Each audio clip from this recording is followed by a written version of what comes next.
Dijeron que hasta las piedras del campo tenían su día de fiesta, y ella, Soledad, era la piedra en el centro del patio. 15 años envueltos en un vestido pomposo de segunda mano, un disfraz para una celebración que no era suya, sino de la vergüenza de su padre. El brindis del hijo del cacique, un eco de crueldad que hizo temblar el aire, fue el golpe final. La risa de los invitados, afilada como un cuchillo, cortó la música y la dignidad que nunca tuvo. Su padre bajó la mirada, derrotado. Pero en el silencio que siguió, algo se quebró dentro de ella, no para deshacerse, sino para forjarse en una pieza única de obsidiana. Se arrancó el ridículo lazo del pelo, y con una calma que heló la sangre de quienes la miraban, corrió. Huyó hacia la noche del desierto, dejando jirones del vestido y de su antigua vida en las espinas. Si esta historia te toca el corazón, dime desde dónde la escuchas. El desierto la recibió con un abrazo de polvo y silencio. Sus pulmones, acostumbrados al aire viciado de juicios y susurros, se llenaron de una libertad helada y pura. Cada paso era una rebelión, cada espina que rasgaba la tela barata del vestido, era un grito mudo contra los años de invisibilidad. La luna, su única testigo, proyectaba su sombra alargada sobre la tierra agrietada, una figura esquelética y decidida que se negaba a volver. El miedo era un animal que corría a su lado, pero más fuerte era el motor de la humillación, un combustible que le quemaba las entrañas y le empujaba a seguir adelante, sin rumbo, solo lejos. Lejos de las miradas de lástima, lejos del rostro vencido de su padre, lejos de la jaula dorada y oxidada de una fiesta que fue su sentencia, y sin saberlo aún, su liberación. La sed llegó primero, como un ladrón sigiloso que le robaba la saliva y le agrietaba los labios. Luego vino el agotamiento, un peso que se le ancló en los huesos, haciendo que sus piernas, antes impulsadas por la furia, se volvieran de plomo. Cayó de rodillas sobre la arena fría, el vestido de quinceañera, ahora un harapo sucio, extendido a su alrededor como los pétalos de una flor marchita. El cielo, un manto negro salpicado de estrellas indiferentes, parecía burlarse de su insignificancia. Allí, en la inmensidad de la nada, Soledad se enfrentó por primera vez a sí misma. Sin espejos, sin voces ajenas que la definieran. Solo el sonido de su propia respiración, entrecortada y débil, y el latido de un corazón que se negaba a rendirse. Cerró los ojos, esperando el final, pero lo que encontró fue el sonido de unas botas sobre la grava. Él apareció como una aparición forjada en la propia tierra, una silueta recortada contra el horizonte pálido del amanecer. Silas. Un nombre que en el pueblo se pronunciaba en susurros, asociado al miedo y a las leyendas de hombres proscritos. Su rostro, curtido por el sol y el viento de la sierra, era un mapa de una vida vivida al margen. En sus ojos no había lástima, sino un reconocimiento áspero, casi animal. Vio en ella, no a la niña fea de la fiesta, sino el reflejo de una herida similar a la suya, la marca indeleble de los rechazados. Soledad sintió un pánico helado recorrerle la espalda. Había huido de la crueldad de los hombres civilizados para caer en las manos del peligro encarnado, el bandolero del que todas las madres advertían a sus hijas. Era la encarnación de todo lo que debía temer. Silas no dijo una palabra, se agachó lentamente, con la cautela de quien se acerca a un animal herido. El miedo de Soledad era un olor en el aire, denso y palpable. Él podía verlo en la forma en que ella se encogía, en cómo sus dedos se aferraban a la tierra como si quisieran fundirse con ella. Descolgó una cantimplora de su cinturón y la extendió, un gesto simple, pero que en la vastedad de aquel desierto significaba la diferencia entre la vida y la muerte. Ella dudó, sus ojos fijos en los de él, buscando la trampa, el precio oculto. Pero solo encontró una desconfianza tan profunda como la suya, una soledad que reconocía a su igual. Con manos temblorosas, aceptó el agua. Fue el primer acto de confianza en su vida, un pacto silencioso sellado bajo el sol naciente. El refugio de Silas no era una casa, sino una herida en la roca, una cueva escondida en los pliegues de la sierra, invisible para quien no conociera el secreto de su entrada. Dentro, el aire era fresco y olía a hierbas secas y a pólvora. No había adornos, solo lo esencial, mantas gastadas, un rifle apoyado contra la pared, y una pequeña hoguera que parpadeaba en el centro, proyectando sombras danzantes que hacían que las paredes de piedra parecieran vivas. Para Soledad, que venía de una casa donde cada objeto gritaba pobreza y pretensión. Aquel lugar era un santuario de honestidad brutal. Se sentó junto al fuego, envuelta en una manta que olía a humo y a hombre, y por primera vez en días, el temblor de su cuerpo comenzó a ceder, reemplazado por un calor extraño y profundo. Los primeros días fueron un diálogo de silencios. Silas se movía con una economía de gestos que fascinaba a Soledad. Limpiaba su rifle, curtía una piel, o simplemente observaba el horizonte desde la boca de la cueva, siempre alerta, siempre en tensión. No le hacía preguntas. No intentaba consolarla.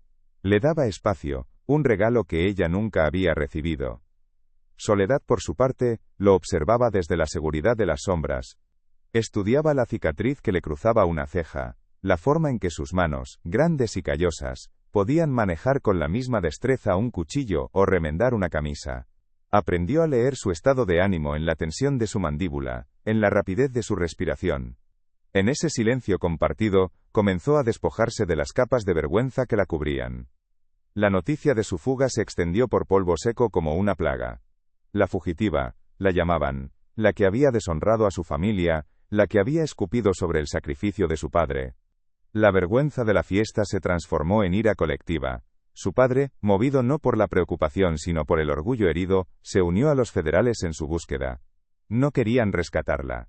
Querían castigarla, borrar la mancha que su acto de rebeldía había dejado en el nombre del pueblo. Organizaban partidas de búsqueda que peinaban el desierto. Hombres a caballo con los rostros endurecidos por el sol y el resentimiento, gritando su nombre con una furia que no buscaba respuesta sino sumisión. Querían arrastrarla de vuelta, exhibirla como un trofeo de su moralidad restaurada y recordarle cuál era su lugar. Silas le enseñó a sobrevivir. Le mostró cómo encontrar agua siguiendo el vuelo de los pájaros, qué raíces eran comestibles, y cuáles venenosas, cómo leer en las estrellas el mapa del cielo nocturno. Le entregó un cuchillo, no como un arma, sino como una herramienta. El desierto no te juzga, le dijo una noche junto al fuego, su voz ronca y poco acostumbrada a hablar. Solo te pide respeto, te quita todo lo que no necesitas y te muestra de qué estás hecha de verdad. Soledad aprendió a moverse con sigilo, a escuchar el viento y a entender sus susurros. Su cuerpo, antes frágil y esquelético, comenzó a adquirir una dureza fibrosa. La piel de su rostro se tostó por el sol, y sus manos se llenaron de callos. Estaba mudando de piel, dejando atrás a la niña asustada. Una tarde, mientras seguían el rastro de un venado, se toparon con una patrulla de federales. El sonido de los caballos los alertó apenas unos segundos antes de que aparecieran en el claro. Silas la empujó detrás de unas rocas con una urgencia que le robó el aliento. El corazón de Soledad martilleaba contra sus costillas, un tambor de pánico puro. Vio cómo Silas se preparaba para el enfrentamiento, su rostro una máscara de calma letal, el rifle en sus manos como una extensión de su propio cuerpo. Era la primera vez que sentía el peligro tan cerca, la posibilidad real de la muerte. En ese instante, comprendió la vida que él llevaba, una existencia en el filo de la navaja. Y comprendió también que, al quedarse con él, había elegido esa vida para sí misma. El tiroteo fue una conversación breve y brutal en la lengua del plomo. Soledad, acurrucada tras la roca, sintió cada detonación como un golpe en el pecho. El aire se llenó del olor acre de la pólvora, un perfume que se adhería a la garganta. No se atrevía a mirar pero escuchaba. Escuchaba el silbido de las balas, el grito ahogado de un hombre, el relincho aterrorizado de un caballo. Y por encima de todo, el sonido seco y controlado del rifle de Silas, un latido metódico en medio del caos. Cuando el silencio regresó, pesado y antinatural, se atrevió a asomar la cabeza. Vio a Silas de pie, inmóvil, entre dos cuerpos caídos. El sol de la tarde se reflejaba en el cañón de su arma. No había triunfo en su postura, solo una quietud terrible, la calma de quien ha visitado el infierno y ha regresado con las manos vacías. El regreso a la cueva fue un viaje a través de un paisaje interior desolado. Ninguno de los dos habló. El eco de la violencia los envolvía como un sudario. Soledad caminaba detrás de él, observando la tensión en su espalda, la forma en que su mano nunca se alejaba de la culata del rifle. Ya no era solo una fugitiva escondida, era cómplice de algo más oscuro, algo que tenía el sabor metálico de la sangre. Al llegar, Silas limpió el arma con una meticulosidad casi ritual, cada movimiento preciso y desprovisto de emoción. Ella se sentó junto al fuego moribundo, abrazando sus rodillas. La niña que había huido de una fiesta humillante había muerto definitivamente en aquel claro. En su lugar nacía algo más duro, algo que entendía que para sobrevivir en aquel mundo, a veces era necesario convertirse en el propio peligro. Esa noche, el frío de la sierra parecía más intenso, una helada que no venía de fuera, sino de dentro. Silas la vio temblar, no de miedo, sino de una conmoción profunda que le sacudía hasta el alma. Se acercó, y por primera vez, su mano la tocó. No fue una caricia, sino un gesto torpe y práctico para ajustarle la manta sobre los hombros. Sus dedos, callosos y manchados de pólvora, rozaron su cuello. Soledad se sobresaltó, pero no se apartó.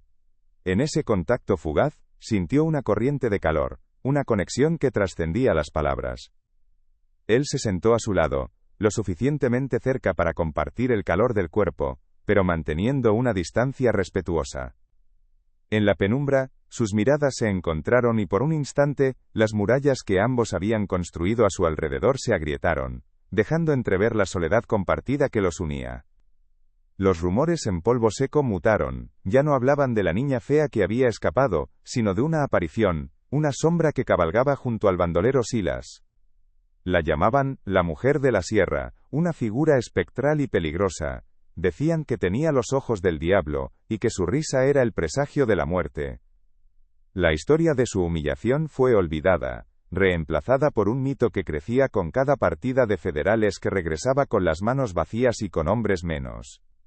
Soledad, sin saberlo, se estaba convirtiendo en una leyenda, un relato contado en voz baja en las cantinas y en los mercados. Su nombre, antes sinónimo de lástima, ahora se pronunciaba con una mezcla de temor y fascinación. La sociedad que la había escupido ahora, la reinventaba como un monstruo, incapaz de concebir que su transformación fuera un acto de pura voluntad. Silas entendió que el sigilo ya no era suficiente, para que ella sobreviviera, necesitaba algo más que saber esconderse. Una mañana, le puso el rifle en las manos. El peso del arma fue un shock para Soledad, un objeto frío y brutal que representaba todo lo que había temido. No es para que busques la muerte, le dijo él, su voz, un susurro grave, es para que la vida no te encuentre desprevenida. Le enseñó a sostenerlo, a alinear la mira, a controlar la respiración, hasta que su pulso y el arma fueran uno. El primer disparo la derribó, el retroceso un puñetazo violento en el hombro. Pero se levantó, con el rostro sucio de tierra y determinación. Volvió a cargar. Disparó una y otra vez, hasta que el sonido dejó de asustarla, y se convirtió en una extensión de su rabia, de su dolor, de su inquebrantable deseo de existir. Una noche de luna llena, mientras la hoguera crepitaba, Silas sacó de un zurrón gastado un pequeño objeto envuelto en un trozo de cuero. Lo desenvolvió con una delicadeza que contrastaba con sus manos endurecidas.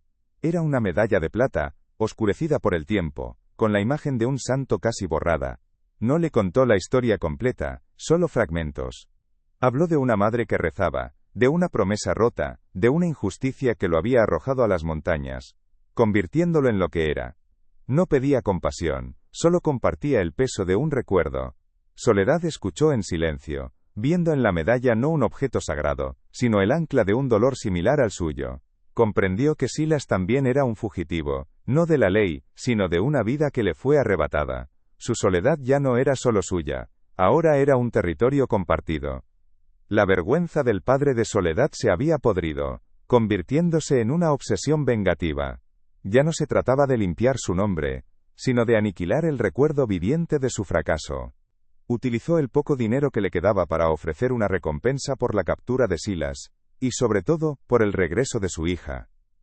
El hijo del cacique, el joven arrogante cuyo brindis había sido la chispa, vio en la recompensa una oportunidad para reafirmar su poder y saciar su orgullo herido.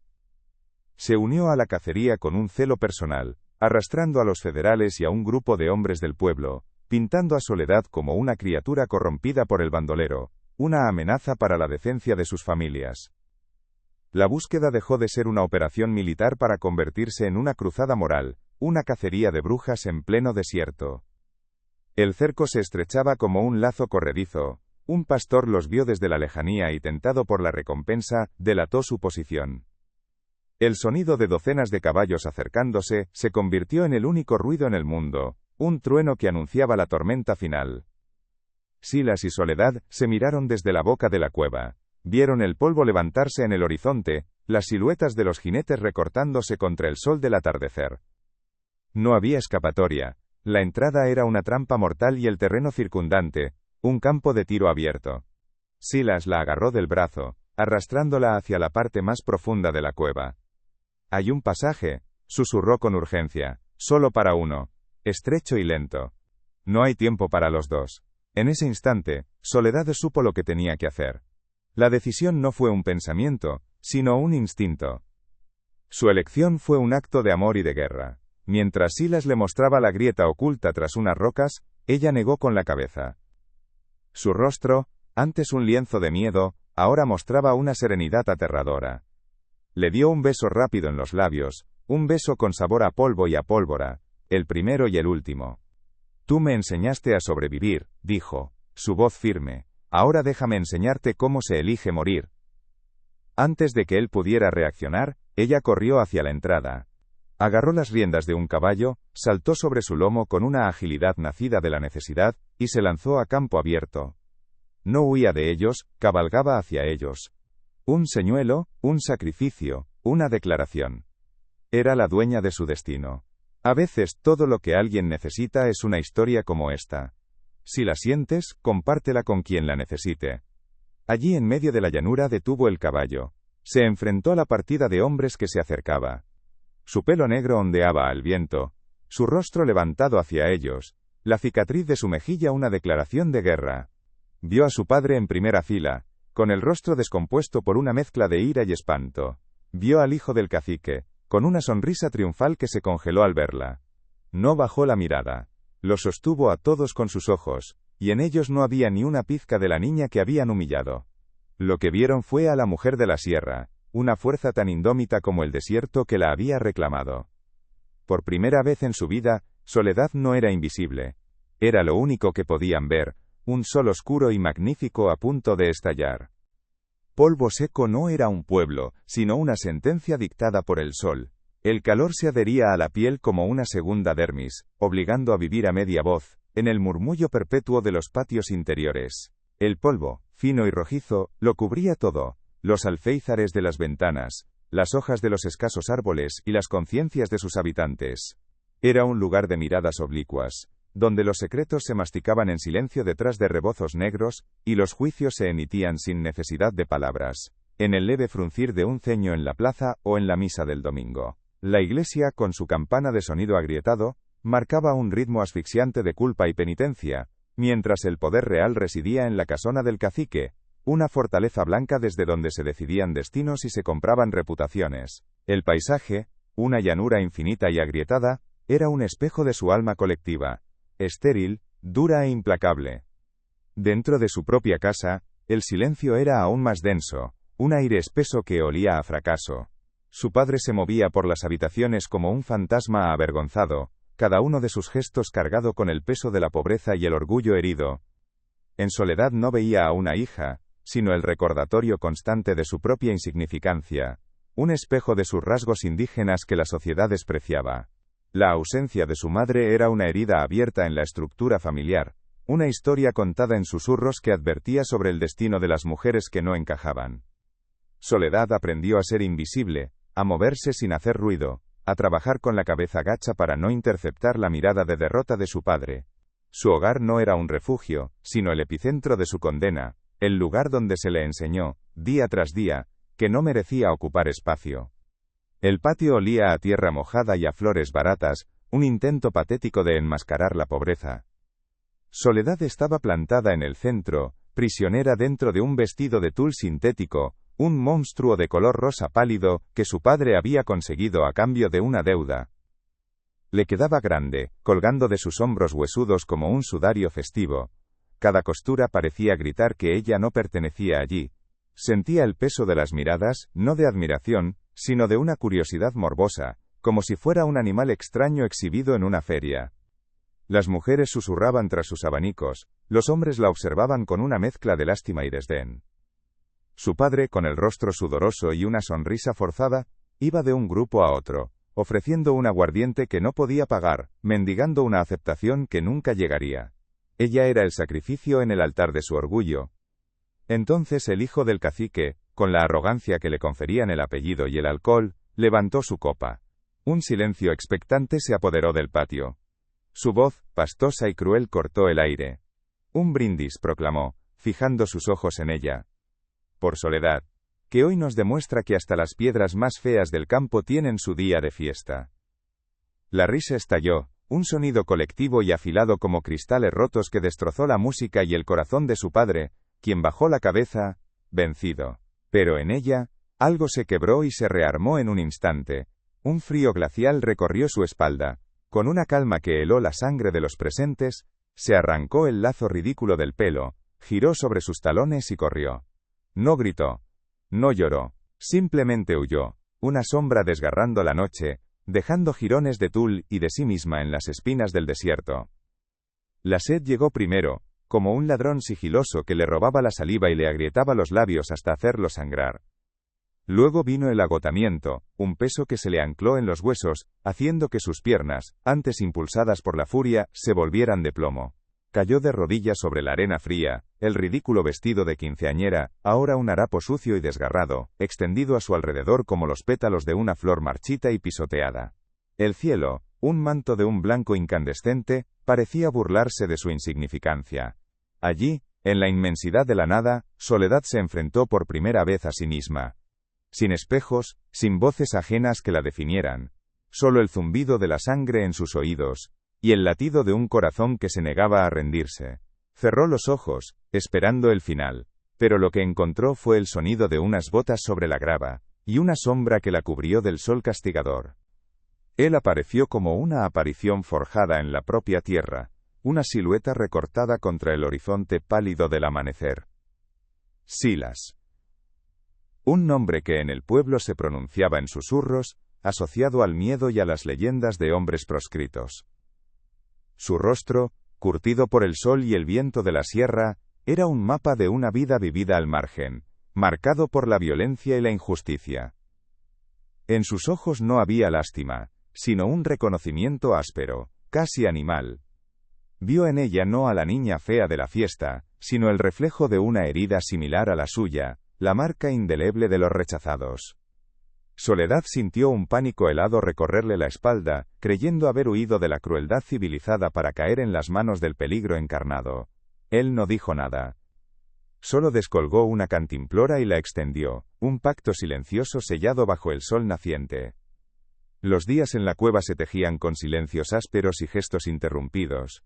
El espacio era reducido, una intimidad forzada para dos almas acostumbradas a la soledad. Soledad se movía con el sigilo de un ratón, entrenada para no ocupar lugar, para no molestar. Un día, al pasar junto a él, tropezó y derramó una pequeña bolsa de hierbas secas. El ruido fue mínimo, pero la reacción de Silas fue instantánea y brutal. Se giró con la velocidad de una serpiente, su cuerpo tenso, la mano instintivamente en la empuñadura de su cuchillo. Soledad se encogió contra la pared, el rostro pálido, esperando el grito, el golpe que siempre seguía a cualquier error. Pero no llegó. Silas solo la miró, sus ojos un pedernal, y luego, con una lentitud deliberada, se agachó y comenzó a recoger las hierbas, una por una, en un silencio que pesaba más que cualquier reprimenda. Las noches eran un campo de batalla para los fantasmas de Soledad. Se despertaba a menudo con un grito ahogado, el eco de las risas crueles de la fiesta resonando en sus oídos, su cuerpo temblando como una hoja en la tormenta. Silas, que dormía el sueño ligero de los perseguidos, se incorporaba en la oscuridad, alerta. No se acercaba a ella, no ofrecía el consuelo fácil de las palabras que nunca había aprendido a usar. Su respuesta era siempre la misma. Se levantaba y avivaba el fuego. El repentino estallido de luz y calor era un ancla en la negrura, una afirmación de la realidad tangible frente a los horrores de la memoria. Luego le pasaba su cantimplora, un gesto brusco, casi impersonal, pero que en el lenguaje de su mundo significaba todo. Significaba: estás aquí, esto es real, bebe. La supervivencia era un lenguaje que aprendían a hablar juntos. Una mañana, él le enseñaba a poner trampas para conejos, sus movimientos económicos y precisos. Soledad intentaba imitarlo, pero sus dedos, torpes y desacostumbrados, se enredaban con el alambre. Silas suspiró, un sonido de impaciencia contenida, y se arrodilló a su lado. Así no, gruñó, le das tu olor. Tomó sus manos entre las suyas para guiarla, su piel áspera y callosa una lija contra la de ella. El contacto fue un incendio lento, una corriente que subió por los brazos de Soledad y le detuvo la respiración. Él debió sentirlo también, porque su agarre se aflojó por un instante, y su mirada se desvió hacia la de ella. Fue un segundo, nada más. Luego soltó sus manos bruscamente y se apartó, dejando a Soledad con el corazón martilleándole en el pecho y el calor de su tacto grabado en la piel. Una tarde, mientras una lluvia fina y persistente los mantenía cautivos, ella lo vio cosiendo un desgarro en su camisa con hilo y aguja, sus dedos grandes y torpes moviéndose con una concentración feroz. Soledad se acercó sin hacer ruido, y le quitó la camisa de las manos. Él no protestó. Se sentó a su lado, y observó cómo ella remendaba la tela con puntadas pequeñas y uniformes. Una habilidad aprendida en años de reparar la ropa raída de su padre. Cuando terminó, se la devolvió. Sus dedos se rozaron al intercambiar la prenda. Él la miró, y por primera vez, sus ojos no contenían la dureza del proscrito, sino algo más profundo, una vulnerabilidad compartida. Gracias, dijo él. La palabra, tan simple, sonó extraña en su boca, como si la pronunciara por primera vez. Y en ese gracias, Soledad sintió que había sanado una pequeña herida en sí misma. El cambio se inscribió primero en su cuerpo. La piel, antes pálida y enfermiza, se tiñó del color del barro seco, curtida por un sol que ya no la castigaba, sino que la bautizaba cada día. La cicatriz de su mejilla dejó de ser un estigma para convertirse en un trazo de carácter, una línea que acentuaba la nueva dureza de su mirada. Ya no caminaba encorvada, ocultándose del mundo. Ahora sus pasos eran firmes, su espalda recta, su cabeza alta, como si reclamara su derecho a la verticalidad. Desechó los últimos jirones del vestido de fiesta, y adoptó la ropa de Silas, camisas remendadas y pantalones gastados que, en su cuerpo enjuto y ahora fibroso, no la hacían parecer un hombre, sino algo nuevo, una criatura del desierto sin género ni sumisión. Su voz, antes un susurro temeroso, adquirió una nueva resonancia, un tono bajo y seguro.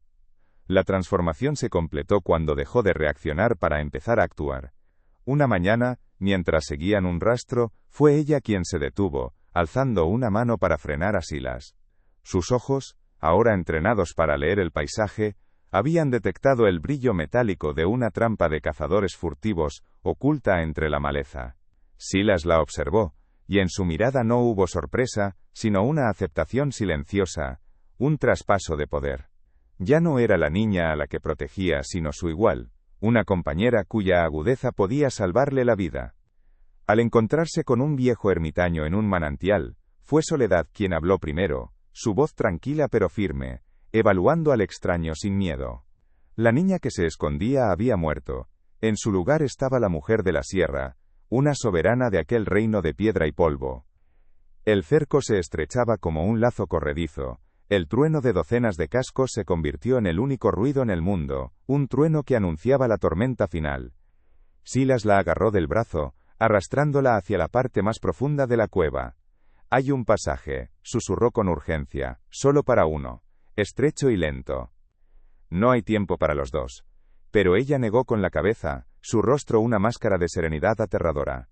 Le dio un beso rápido en los labios, un beso con sabor a polvo y a pólvora, el primero y el último. «Tú me enseñaste a sobrevivir», dijo, su voz firme. «Ahora déjame enseñarte cómo se elige morir». Antes de que él pudiera reaccionar, ella corrió hacia la entrada, agarró las riendas de un caballo, saltó sobre su lomo, y se lanzó a campo abierto. Un señuelo o un sacrificio, una declaración. A veces, todo lo que alguien necesita es una historia como esta. Si la sientes, compártela con quien la necesite. Allí en medio de la llanura detuvo el caballo. Se enfrentó a la partida de hombres que se acercaba. Su pelo negro ondeaba al viento, su rostro levantado hacia ellos, la cicatriz de su mejilla una declaración de guerra. Vio a su padre en primera fila, con el rostro descompuesto por una mezcla de ira y espanto. Vio al hijo del cacique, con una sonrisa triunfal que se congeló al verla. No bajó la mirada. Los sostuvo a todos con sus ojos, y en ellos no había ni una pizca de la niña que habían humillado. Lo que vieron fue a la mujer de la sierra, una fuerza tan indómita como el desierto que la había reclamado. Por primera vez en su vida, Soledad no era invisible. Era lo único que podían ver, un sol oscuro y magnífico a punto de estallar. El silencio se rompió, no por un disparo, sino por un gesto. Soledad levantó lentamente el rifle, no hacia ellos, sino hacia el cielo. Su padre, con el rostro quebrado, dejó caer su propia arma al polvo. El hijo del cacique gritó una orden, pero su voz se ahogó en la indecisión de sus hombres, hipnotizados por la figura que tenían delante. Ella no les dio tiempo a reaccionar. Con una calma soberana, giró su caballo y, sin una mirada atrás, cabalgó hacia el sol poniente, una silueta que se fundía con el horizonte rojo. No la siguieron. Nadie se atrevió a profanar el desierto que acababa de reclamar a su reina. Su huida no fue una fuga sino una ascensión. La piedra del campo se había convertido en la montaña misma, inalcanzable, eterna. Nunca más se supo de ella. Algunos juran haberla visto, una sombra fugaz a caballo en las crestas de la sierra durante las tormentas de verano, con el pelo tan negro como la noche, y el rifle al hombro. Otros dicen que se convirtió en el propio desierto, en el susurro del viento entre los cardones, en el silencio abrasador del mediodía. Su nombre se borró de los registros del pueblo, pero se grabó a fuego en su leyenda, un cuento de advertencia para los arrogantes, y un himno secreto para los desheredados. La historia de la piedra que se negó a ser pisada y eligió convertirse en montaña. ¿Y tú, que escuchas esto ahora, habrías tenido el valor de cabalgar hacia tu propio horizonte, dejando atrás todo lo que te condenaba,